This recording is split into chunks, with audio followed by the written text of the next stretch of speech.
Assalamualaikum warahmatullahi wabarakatuh. Alhamdulillah, wassalatu wassalamu ala rasulillah, wala hawla wala quwwata illa billah. Yang saya hormati pengurus pimpinan ranting Aisyah Jatimulyo,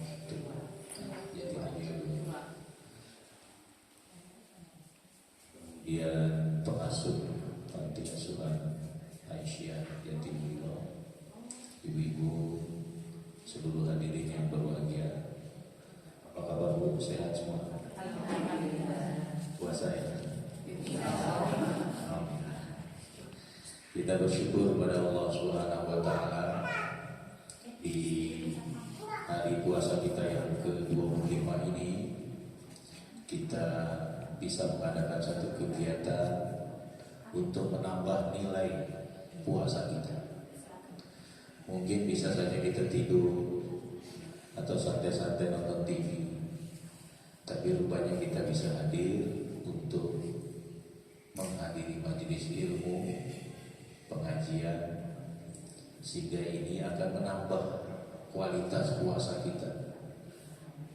Jadi sama-sama puasa, yang satu melakukan sesuatu kegiatan yang bermanfaat, yang satu santai-santai lebaran, sudah tentu lebih berkualitas yang ada kegiatan yang lebih bermanfaat. Itulah yang dimaksud dengan menjadikan Ramadan sebagai peningkatan kualitas diri seorang muslim atau muslimah. Ramadan tidak sekedar tidak makan, tidak minum, tidak hubungan suami istri. Kata orang Jawa, Ramadan ramong ora madang. Ya, tahu ya artinya ya. Saya baca dari kaos. Ada orang pakai kaos, kemudian saya baca Ramadan ramong ora madang. Ya. Berarti bulan Ramadan ini bukan sekedar tidak makan, tapi bagaimana kita isi, ada yang ngaji, ada yang menolong sesama, ada yang mendidik anaknya, menasihati, mengajarkan ngaji dan seterusnya. Ya, jadi lebih berkualitas puasanya. Salawat dan salam semoga dilimpahkan kepada junjungan kita Nabi besar Muhammad sallallahu alaihi wasallam. Ibu-ibu, saya tanya dulu, kira-kira kalau kita semua yang hadir ini jadi pedagang, ingin untung atau tidak? Ingin ya?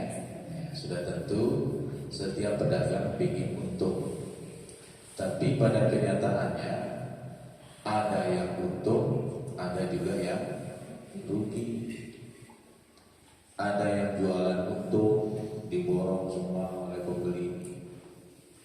Ada yang masih nunggu pembeli, kok gak ada yang beli-beli. Ya. Itulah perdagangan dengan manusia.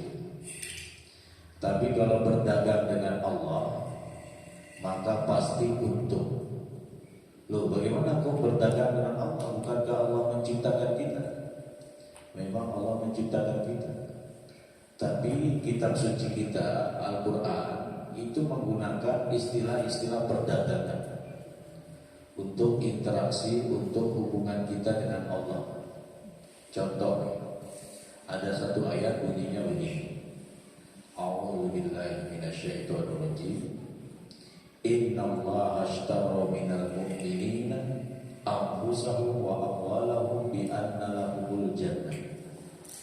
Sesungguhnya Allah telah membeli diri orang mukmin dan harta bendanya semua dengan harga surga. Jadi kita, orang yang beriman kepada Allah, itu sudah dibeli oleh Allah dengan surga. Jadi Allah menggunakan kata beli, padahal Allah yang menciptakan mukmin itu, Allah yang memberi rezeki. Tapi kenapa kau menggunakan istilah beli?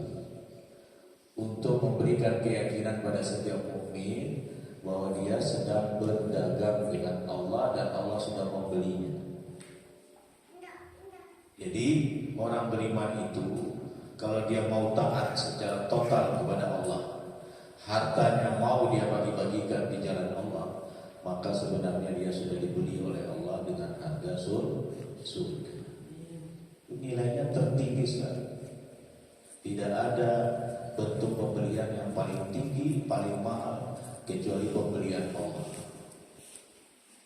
Nah, dalam ayat yang lain, surat Fatir ayat 29, kita akan baca sama-sama ya. Saya akan memulai, nanti ibu mengikuti karena ini yang menjadi materi ngaji kita. A'udzu billahi minasy syaithanir rajim. A'udzu billahi minasy syaithanir rajim. Semoga yang mengeluarkan suara dengan keras segera dapat THR. Amin. Sudah lemas tahu jam berapa ini? Ya, kita lanjutkan. Bismillahirrahmanirrahim. Bismillahirrahmanirrahim. Innal ladzina yatluna kitaballah. Innal ladzina yatluna kitaballah. Ya, harus saya perpendek lagi ya. Innal ladzina yatluna kitaballah yatluna kitaballah wa aqamus shalah wa aqamus shalah wa anfaqu mimma razaqnahum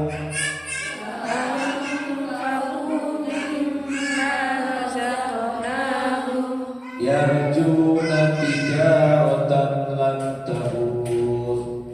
yarjuna tijaratan lan Sirran wa alaniyah sirran wa alaniyah yarjuna tijaratan lan tabur.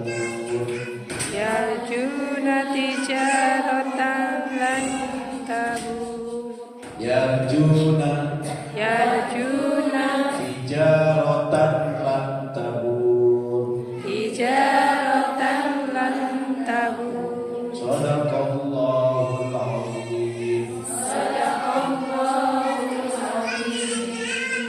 Apa arti dari ayat ini? Ayat ini sebenarnya kosakatanya mudah. Sesungguhnya ya, orang-orang yang membaca kitabnya Allah. Kitabnya Allah itu apa? Al-Quran. Berarti sesungguhnya orang-orang yang membaca Al-Quran, mendirikan sholat, berinfak dengan sebagian yang telah Allah rezekikan kepadanya, baik dia berinfak itu diam-diam maupun diketahui oleh orang lain, bukan untuk ria, tapi memang diketahui karena tercatat, maka itulah orang-orang yang mengharapkan perdagangan yang tidak pernah merugi, tijaratan lan tabur. Jadi rupanya Allah menggunakan istilah perdagangan untuk ibadah sehari-hari yang kita lakukan. Ibu-ibu ngaji nggak di bulan Ramadan? Itu untuk perdagangan dengan Allah. Kita semua mendirikan sholat 5 waktu atau tidak? Itu untuk perdagangan. Kita apakah harus nunggu kaya untuk berinfak? Tidak. Kalau zakat iya, ya. Kalau zakat kita nunggu kaya, nunggu hartanya sampai nisab, baru kita keluarkan 2,5%. Tapi kalau berinfak, orang miskin dianjurkan, orang kaya juga diperintahkan. Jadi tidak harus menunggu kaya untuk berinfak. Nah, membaca Quran, mendirikan sholat, berinfak, ternyata bentuk perdagangan dengan Allah. Bahkan disebut lantabu, perdagangan yang tidak pernah merugi.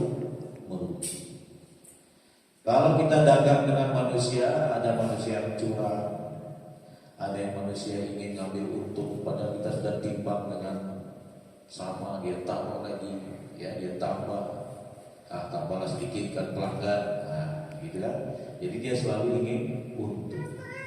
Ini digambarkan dalam surat Al-Mutaffifin. Jadi kalau dia membeli dibanyakan timbangannya, tapi kalau dia menjual dia kurangi timbangan. Ini bentuk orang yang curang, orang yang dikecam dalam Al-Quran. Tapi kalau kita berdagang dengan Allah, insya Allah semuanya pasti beruntung. Nah, sekarang saya akan menjelaskan satu persatu bentuk 3 perdagangan tadi. Apa tadi? Baca Quran, sholat, dan berinfak. Ya. Ibu-ibu tadi dibacakan ayat-ayat puasa. Salah satu ayat yang dibaca tadi adalah bahwa bulan Ramadan ini bulan diturunkannya apa? Al-Quran. Makanya Ramadan ini dinamakan juga Syahrul Quran, bulan di mana Al-Quran diturunkan.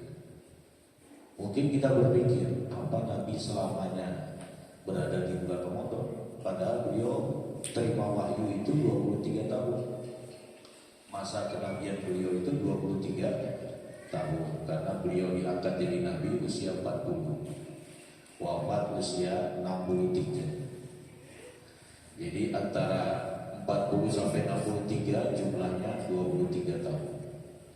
Berarti selama itu beliau menerima wahyu dan tidak seluruhnya berada di Ramadan. Tapi kenapa Al-Quran mengatakan Syahrul Ramadan alladzi unzila fihi Quran? Bulan Ramadan ini adalah bulan yang diturunkan di dalamnya Al-Quran. Maka ulama menjelaskan begini. Jadi yang dimaksud dengan bahwa Ramadan itu diturunkan Al-Quran ada 2 tahapan. Tahapan pertama dari Lauhul Mahfuz, suatu tempat untuk menyimpan seluruh catatan akan kejadian alam semesta ini. Seluruh yang terjadi tersimpan di situ. Jadi Al-Quran diturunkan dari Lauhul Mahfuz ke langit dunia, yaitu apa? Sama'ud dunia, ya, Sama'ud dunia, langit dunia. Dan itu turunnya sekaligus. Sekaligus itu berarti semua surah, semua ayat, semua juz. Ada berapa juz dalam Al-Quran? 30. Ada berapa surah? 114. Ada berapa ayat? Hah? Apa sudah dihitung? Yang benar 6.236. Nah, yang 666 itu pelajaran SD dulu. Sebelum dihitung. Setelah dihitung dijumlahkan Al-Fatihah 7, Al-Baqarah 286, terus sampai An-Nas, jumlahnya 6.236. Jadi 6 di tengahnya yang 2 itu diganti 23. Ya, supaya mudah hafal. Yang paling dihafal kan 6, 6, 6, 6. Ambil 2 yang tengah, ganti 23. Jadi berapa? 6.236.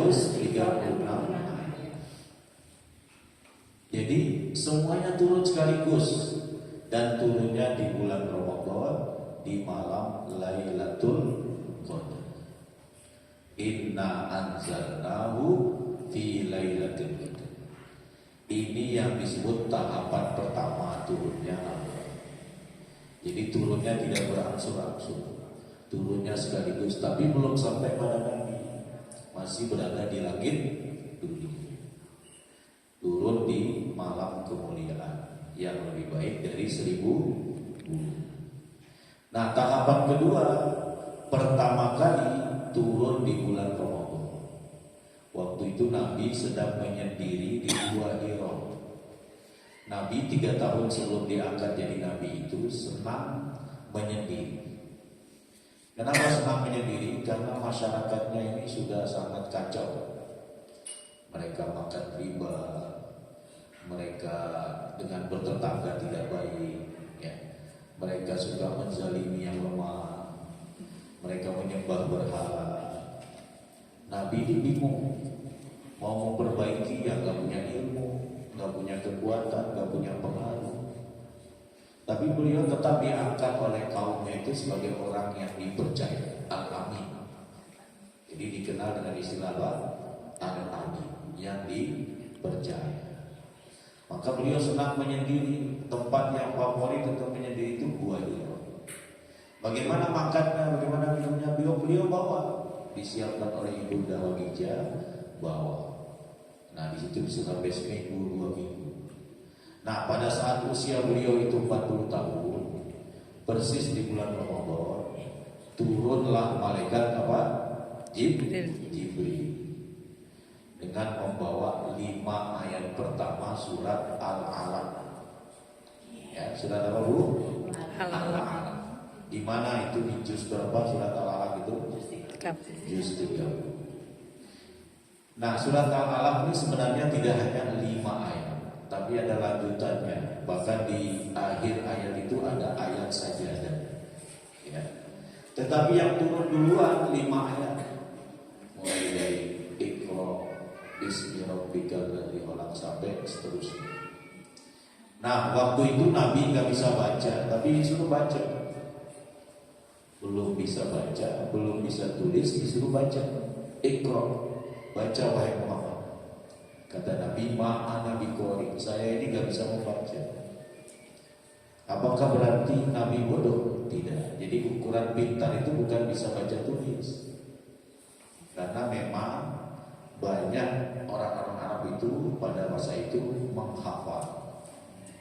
Jadi salah satu yang dihafal oleh bangsa Arab itu buyutnya sampai sekian generasi silsilahnya. Coba salah satu ibu saya tanya, tahu nggak siapa nama buyutnya? Paling tahu nama kakeknya kan? Saya juga begitu. Nama bapak saya Abdurrahman. Bapak dari bapak saya namanya Hasbullah. Setelah itu saya nggak tahu siapa bapak dari kakek Hasbullah ini, saya nggak tahu. Ya. Jadi rata-rata kita ini cuma berhenti sampai yang kita pernah lihat, yang kita pernah diceritakan oleh ibu atau bapak kita. Jadi kalau silsilah kita ke atas 5 generasi, kita mungkin nggak tahu. Jangankan generasi kelima, generasi keempat aja kita sudah nggak tahu. Nah, orang Arab tahu semua. Bin ini tahu semua. Ya. Jadi mereka punya ilmu. Nah, itu disebut pintar waktu itu. Kalau membaca bukan ukuran pintar, tidak. Tapi Nabi kemudian dipeluk erat, dituntun untuk bisa membaca. Akhirnya beliau bisa membaca dan masuk 5 ayat itu ke dalam hatinya. Beliau hafal. Jadi beliau hafal ayat itu dengan hafalan yang tepat. Kemudian beliau pulang minta diselimuti, karena baru pertama kali melihat sosok makhluk yang disebut dengan Jibril. Ya. Nah, ini makna dari Al-Quran itu turun di bulan Ramadan. Jadi ada 2 makna. Satu, turun sekaligus dari Lauhul Mahfuz ke langit dunia, terjadi di bulan Ramadan, di Lailatul Qadar. Yang kedua, turun ayat pertamanya, turun 5 ayat pertama. Kok kenapa tidak Al-Alaq yang di awal mushaf, kok Al-Fatihah yang di awal mushaf? Karena susunan daripada Al-Quran itu berdasarkan perintah dan wahyu dari Allah, bukan berdasarkan urutan turunnya. Jadi Allah yang perintahkan ayat ini letakkan di surat ini, ayat ini letakkan di juz ini, surat ini di juz ini. Itu semua perintah dari Allah. Dalam istilah ilmu Al-Quran itu disebut tauqifiyah. Apa, Bu? Tauqifiyah. Jadi ayat, susunan ayat dan surat itu sudah berdasarkan perintah dari Allah. Nah, sekarang Al-Quran sudah ada di hadapan kita. Dan disebutkan dalam surat Fatir ayat 29 tadi, bahwa salah satu bentuk dagang yang tidak pernah buntu, yang selalu beruntung, tidak pernah rugi, membaca Al-Quran. Lantas apa kemudian yang menjadi sikap kita setelah kita tahu bahwa berdagang dengan Allah itu pasti beruntung? Jangan pernah mengabaikan membaca Al-Quran. Selalu baca Al-Quran. Nah, bacaan Al-Quran itu ada beberapa macam. Ada baca untuk khatam, ya, ada baca untuk khatam. Diurutkan dari Al-Fatihah, Al-Baqarah sudah berapa ayat, dikasih tanda, besok lagi saya baca, dikasih tanda lagi, besok lagi. Karena gak mungkin sekaligus khatam, ya, gak mungkin sekaligus. Jadi kita kasih tanda. Yang kedua ada membaca untuk memahami ayat itu apa sih maksudnya. Berarti ada bantuan terjemah. Mungkin kita tidak sepandai para ulama, ya kita baca pelan-pelan saja. Mana yang kita pahami, alhamdulillah. Mana yang kita tidak paham, kita catat. Suatu saat ketemu ahlinya, ketemu yang bisa menjelaskan, kita tanyakan. Itu namanya membaca untuk memahami. Ada lagi membaca untuk menghafal. Nah, apa Bu? Membaca untuk Menghafal. Kenapa kita butuh menghafal? Kita kalau sholat baca Quran atau tidak?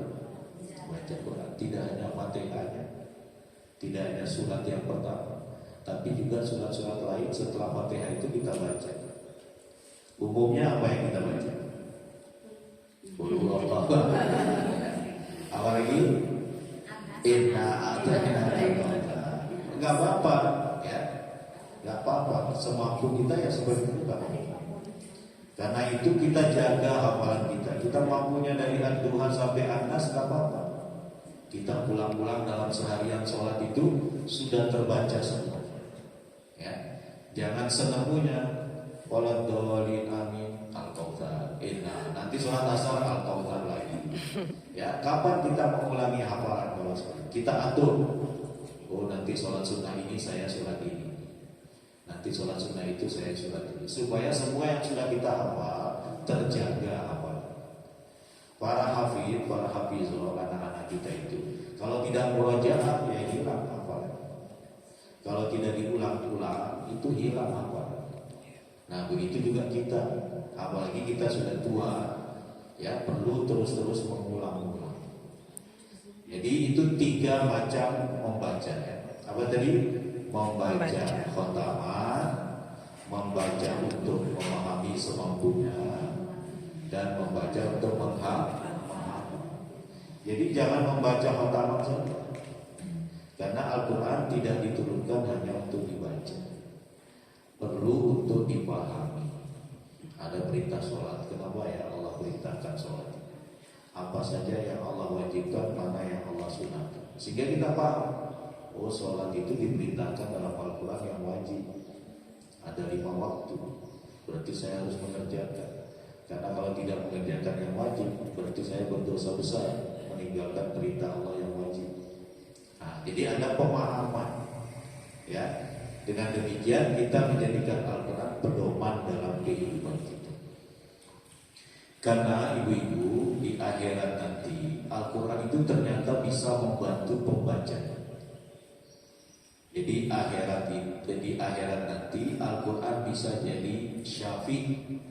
Syafi' itu artinya pemberi syafaat. Karena salah satu yang diberi izin memberi syafaat selain Rasulullah itu Al-Quran. Jadi Al-Quran yang berupa lembaran yang kita lihat itu bisa berbicara nanti pada hari kiamat. Ini si ibu fulana, dia setelah tarawih tidak langsung istirahat, tidak langsung tidur. Dia sempatkan membaca 1 lembar, 2 lembar. Dia kurangi tidurnya karena dia membaca aku ya Allah. Ya Allah, aku mohon berikan kepadaku syafaat supaya aku tolong hambamu si fulana ini yang tinggal di Jatimulyo ini karena dia baca Quran. Yang tadinya mungkin surganya di bawah, naik surganya. Karena apa? Syafaat dari Al-Quran.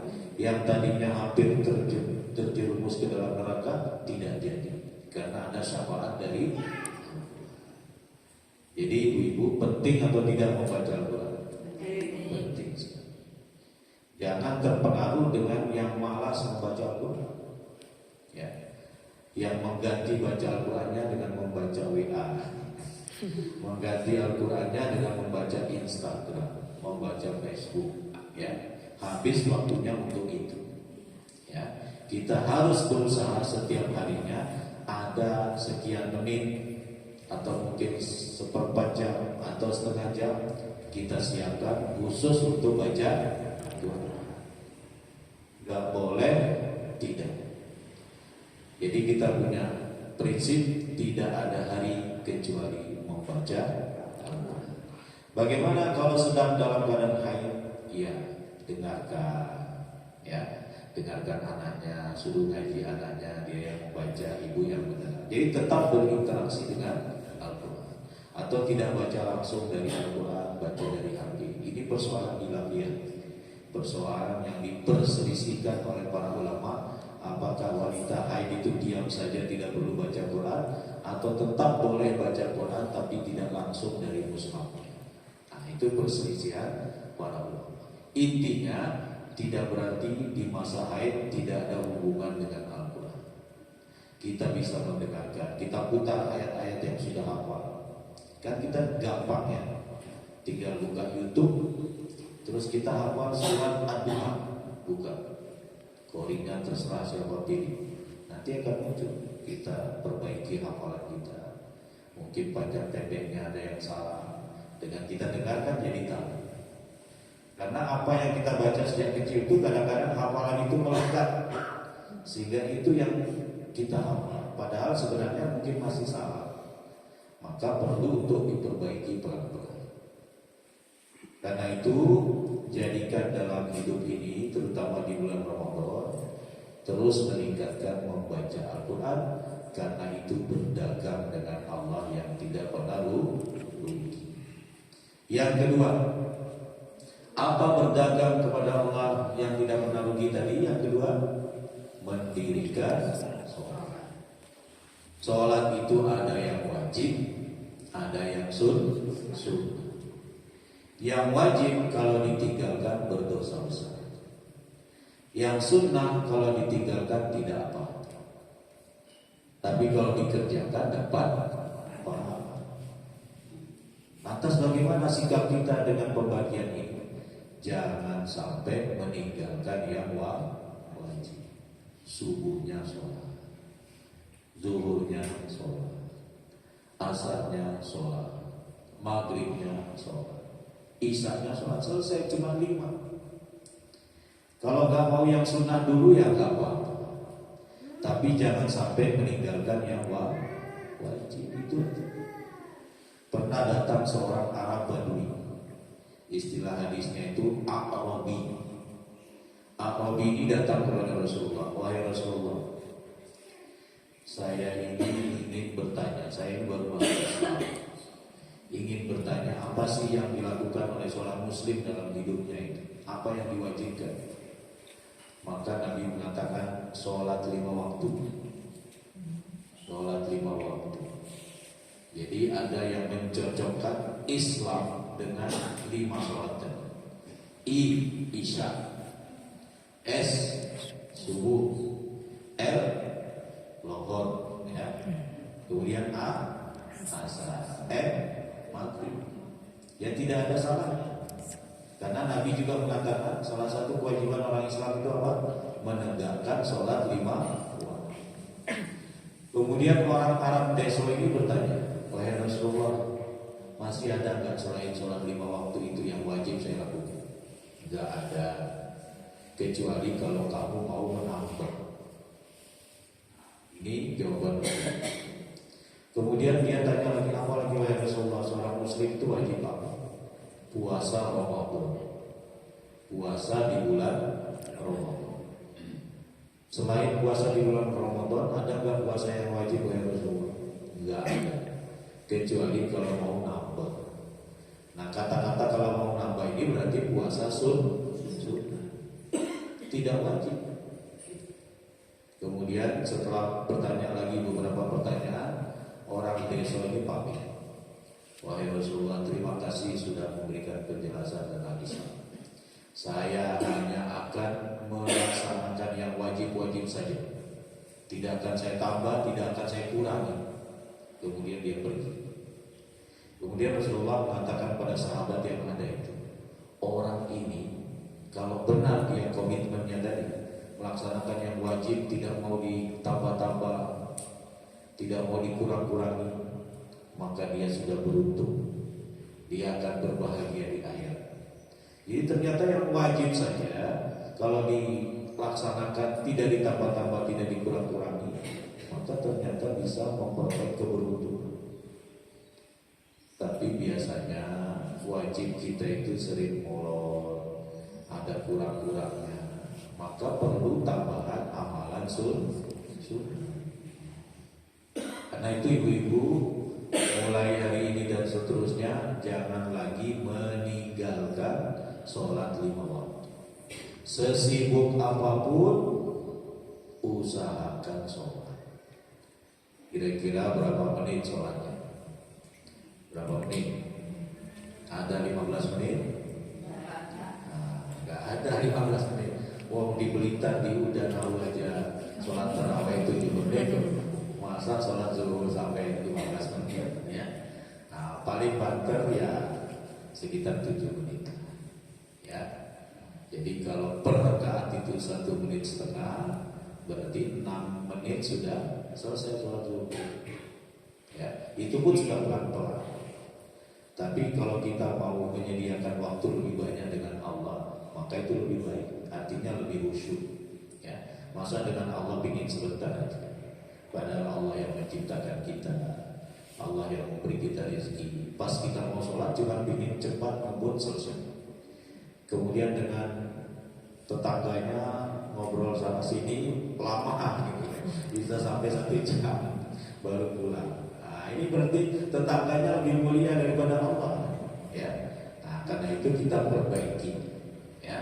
Yang pertama tadi apa? Jangan pernah meninggalkan sholat wajib. Itu bentuk perdagangan yang menguntungkan ya. Supaya kita terbantu tidak meninggalkan, pas azan mana musola terdekat, mana masjid yang bisa saya datang, paling cuma 10 menit 15 menit selesai, sudah aman, sudah bebas tanggung jawab yang wajib. Apalagi kalau terbiasa ke masjid ya, coba kita biasakan ke masjid 20 hari saja, 5 waktunya di masjid. Insya Allah seterusnya pasti senang ke masjid ya. Makanya di sebuah daerah itu ada iming-iming umroh.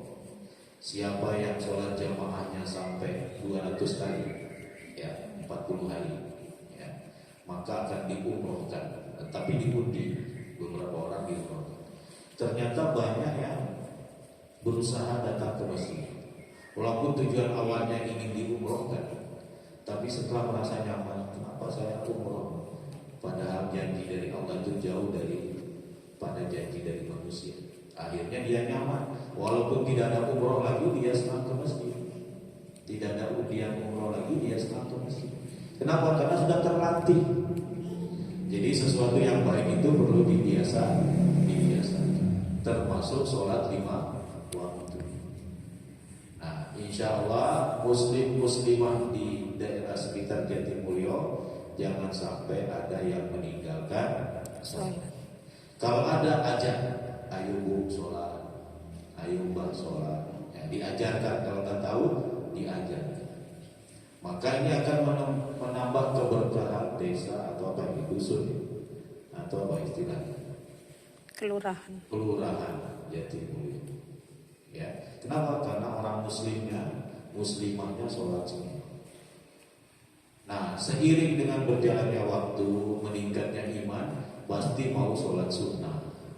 Mungkin sholat duha, mungkin sholat taraweh, mungkin sholat apa ini, tahiyatul masjid, rawatib, Idul Fitri dan lain sebagainya. Kalau Idul Fitri insya Allah datang kalau Idul Fitri kan. Selama tidak haid, selama tidak nifas, pasti datang untuk Idul Fitri. Tapi jangan sampai Idul Fitrinya datang, yang 5 waktunya ditinggalkan. Ini namanya mendahulukan yang sunnah dari yang wajib. Harus dibalik, yang wajib dulu baru yang sunnah. jadi sholat menjadi salah satu sarana perdagangan yang tidak pernah rugi. Apa istilahnya tadi? Tijaratan lan tabur. Ya, tijaratan lan tabur, perdagangan yang tidak merugi. Jadi membaca Quran sudah, mendirikan sholat sudah. Yang ketiga apa tadi? Berinfak. Tadi saya sudah sampaikan, untuk berinfak itu nggak usah nunggu kaya. Kalau orang kaya tidak hanya berinfak, tapi juga wajib zakat. Misalnya ada orang punya emas 100 gram. Ibu-ibu punya nggak 100 gram? Tapi saya nggak bisa memberikan, saya juga nggak punya. Ya, jadi kalau ada emas 100 gram, karena nisabnya itu 85 gram, maka sudah melebihi. Nisabnya cuma 85 gram. Dia punya 100 gram, maka dia wajib zakat 2,5%. 2,5% dari 100 gram berapa? 2,5 gram, ya kan? Boleh dibayar dengan nilai uang. Harga emas 1 gramnya berapa? Nanti dikali 2 terus ditambah setengah. Misalnya katakanlah harga emas 1 gramnya 1 juta. Berarti uang yang dikeluarkan dari zakat nanti senilai berapa? 2.500.000. Itu dalam 1 tahun. Kalau 1 tahun dibagi berapa hari dalam 1 tahun itu? Katakanlah 300-an hari ya. 2.500.000 bagi 300 hari. Supaya gampang baginya, bagi 250 hari aja. Berapa? Bagi 200, cuma 10.000 sehari. Sedikit sekali zakat. Sedangkan orang berinfak, dia baru dapat untung dari berjualan. Ada keponakannya datang, dia dapat untungnya 100.000. Wah, ini keponakan saya jauh dari Papua, dikasih 50. Berapa persen 50 dari 100.000? 50%. Mana besar? Berinfak dengan berzakat. Berinfak. Dan berinfak gak nunggu setahun. Zakat nunggu setahun. Karena itu manfaatkan pintu infak dalam ibadah harta. Kenapa? Karena sebenarnya yang berinfak itu lebih banyak daripada yang zakat. Ya kan? Ibu punya uang katakanlah 500.000. Hari raya ini keponakannya banyak yang datang, berarti harus nyiapkan amplop ini. Amplop baru, satunya dikasih, yang agak kecil dikasih 5.000, yang besar dikasih 10.000, sehingga hampir habis 200.000, sisa 300.000. Sudah berapa persen keluarnya? 20%, ya kan? 40%, ya dikasih 200, sisa 300, maaf dari 500. Bayangkan infak sampai 40%, mengalahkan zakat yang hanya 2,5%, dan itu pun setahun sekali. Jadi bukan berarti kita tidak punya uang banyak tidak bisa beribadah dengan harta. Ada mbak-mbak senang ngasih cucunya walaupun mungkin 5.000-an, tapi itu dilakukan terus-menerus, ya. Maka infak ini juga menjadi perdagangan dengan Allah yang tidak pernah rugi. Wa anfaqu mimma razaqnahum. Mereka berinfak dengan apa yang telah kami rizkikan. Selalu dalam ayat itu menambah kata dari yang kami rizkikan, supaya manusia itu sadar, manusia yang berduit itu sadar bahwa duitnya dari Allah. Uang dari Allah disuruh untuk keluarkan saja, bukan dari kemampuan diri. Semua rezeki itu dari Allah. Allah bisa saja ambil semuanya kemudian dia jatuh miskin, bisa. Dia cuma disuruh mengeluarkan sebagian.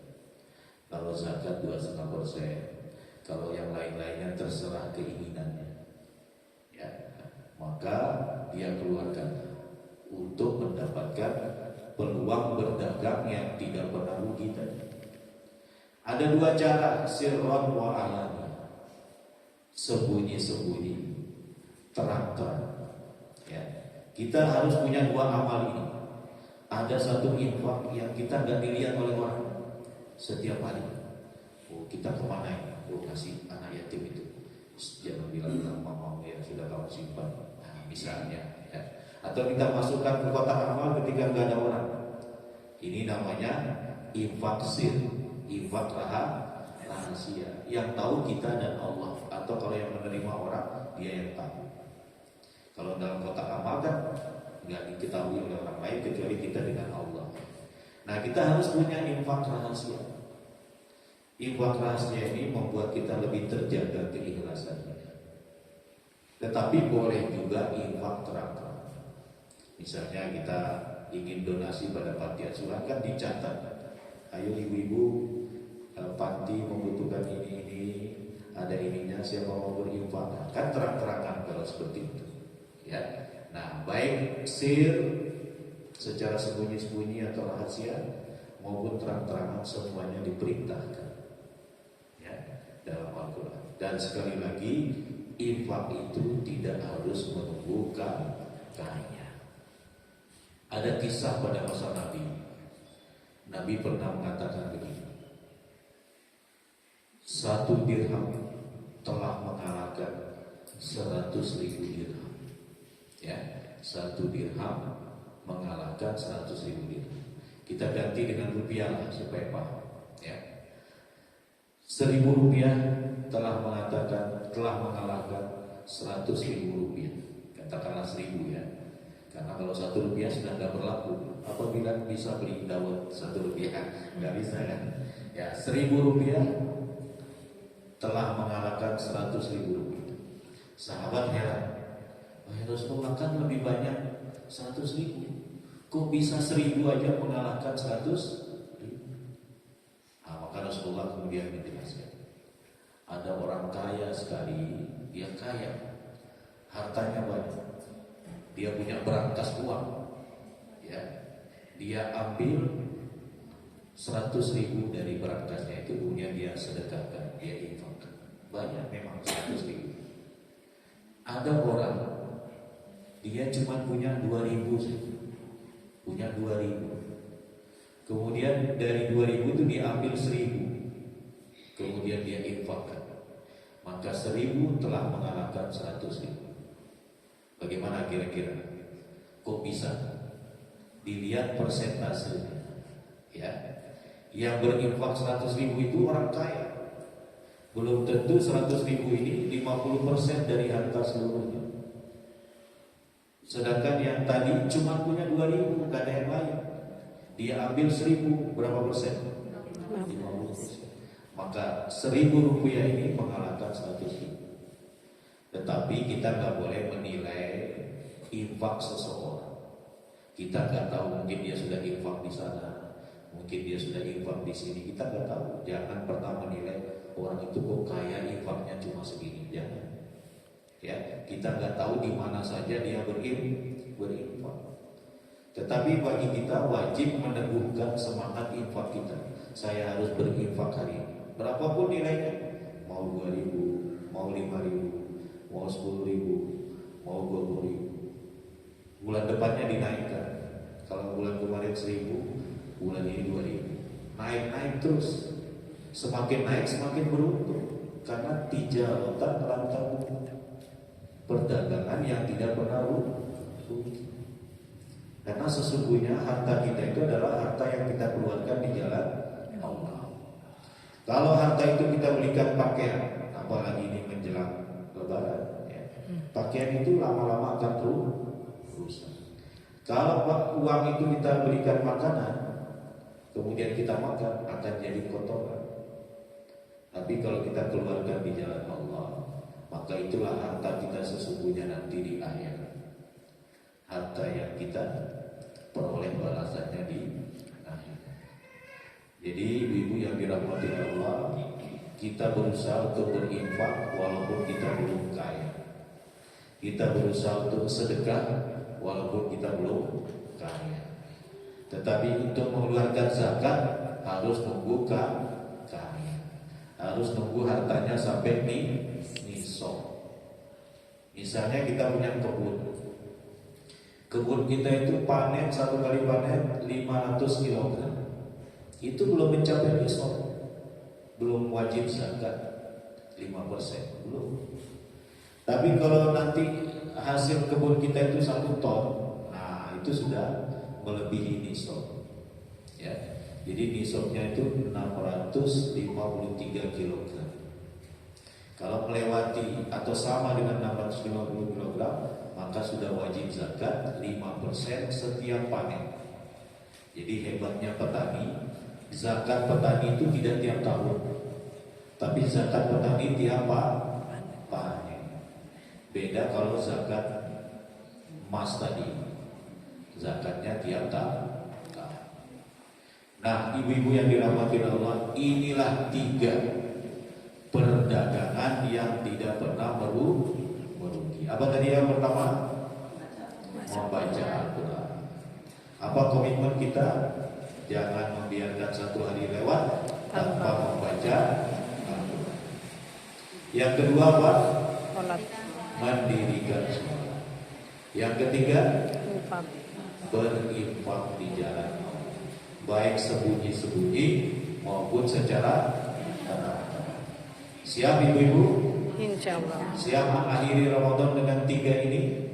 Insya Allah. Mudah-mudahan menjadi perdagangan yang tidak merugi, perdagangan yang selalu untung. Ini ada tanya jawab. Sudah cukup atau masih lanjut? Lihatnya ibu-ibu sudah ngantuk. Oh, saya ini hanya dibatasi jam 2. Sekarang sudah jam 2:07. Ya, saya kira itu dulu. Mohon maaf atas segala kekurangannya. Mudah-mudahan tadi kesimpulannya itu ya, 3 ini kita usahakan selalu ada dalam 1 hari kita. Ada ngajinya, ada baca Qurannya, terserah mau pilih pagi, siang, sore, malam, terserah ibu-ibu. Yang kedua, ibu-ibu siap memenuhi musola ya, siap sholat di masjid ya, ya lakukan terus ya. Yang ketiga, infak ya, infak berapapun yang ibu kehendaki setiap hari lebih baik ya, tidak harus menunggu 1 pekan, setiap hari boleh berapapun, pokoknya ada infak ya. Mudah-mudahan dengan itu semua kita memperoleh perdagangan yang tidak merugi dari Allah Subhanahu wa Ta'ala. Demikian